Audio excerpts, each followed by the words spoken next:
All right, let's go ahead and move on to the next step. Go ahead and jump to your steps folder in your module directory and select number 7, Hook Form Alter. In this example, what we're going to do is show how to modify an existing form with our module. So go ahead and open this up and copy all of the code and paste it into your input.module file, overriding everything that's there. So hopefully you've watched some of the previous videos where we've talked about hooks, but the basic idea of a hook is that Drupal will go and look for functions that have a particular structure and call them before certain crucial parts of the execution process. And one of these parts is during the building of a form. Before the form is rendered, it goes and looks for any functions that are defined by modules to alter the structure of those forms. So this is another reason why having a structured array, a render array for a form, is a good idea. Our goal with this version, I'm going to jump back to the browser here, is to take anything that's input into this search form here that's enabled by default when you install Drupal and save it into an array so that later on we can use it as suggestions as somebody is typing in an item in the search box.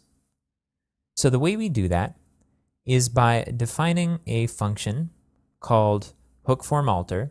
So this takes the structure of any hook where the module is the prefix and then the name of the hook is occurring after that.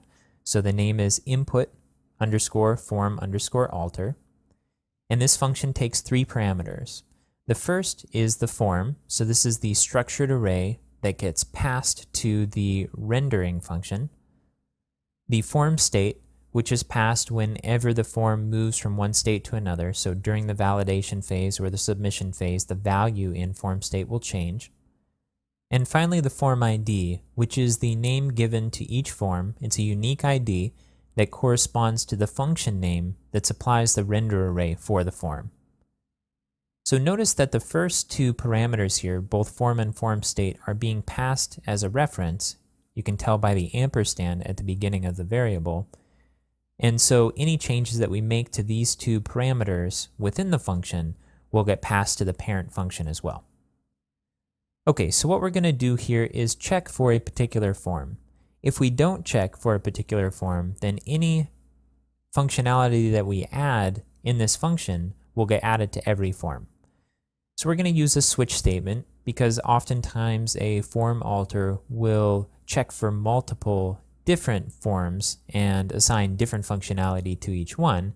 So in order to prepare for this type of structure, a switch statement is a little more efficient than an if-then statement. And we're switching based on the form ID, and we're going to check for the case of search block form. Now this is the name of our form. You can find the form ID for a particular form in a couple of different ways. The first is to add a statement inside of this form alter function that prints out to the browser the name of each form ID. So that way you can then look at the browser source code and pick the ID that looks like it corresponds to the form that you want to alter. The second is to use Firebug in Firefox and inspect the form. So I'm going to right click on this section here and I'm going to select the inspect element, which will jump up the Firebug dialog down at the bottom of the screen here. And it says we're in a div right here, and inside of this div is going to be a form. So I'm going to keep opening this until I get to the form item. So this form is given an ID, and the ID is the ID that we're looking for in our form alter function, but instead of using dashes, it uses underscores. So all we need to do is copy this item here, and then paste it into our form alter function and replace the dashes with underscores. Okay, so in this case, the search block form, what we're going to do is add a submit function. And this submit function will go ahead and track anything we enter into the search box and save that into an array that we can use later. So I mentioned earlier when we were talking about submit functions that there's 2 different ways to add submit functions. One is to take the function name that defines the render array for the form and add underscore submit to it. And the second is this. What we're doing is taking an attribute that's passed to form directly, so note that this is to form and not to an element inside of form, and we're adding an item to it. Note that if we, instead of adding an item to this array by using these empty brackets at the end of the submit array, if instead of that we assign submit an array and we pass it input search submit, what it will do is reset the submit array. So basically what we're doing is taking the submit array and overriding it completely. So if any modules had defined a submit function before this point, they will disappear, and the only submit function that will get used is input search submit. Normally what we want to do is add the item to the submit array instead. So that's what we're doing here. Okay, now let's go ahead and take a look at the submit function. So just like in our previous submit function, two variables are being passed as parameters to it, the form array and the form state array, which is being passed by reference. We're taking a variable called phrase and we're assigning it the value that's being passed in the search block form input.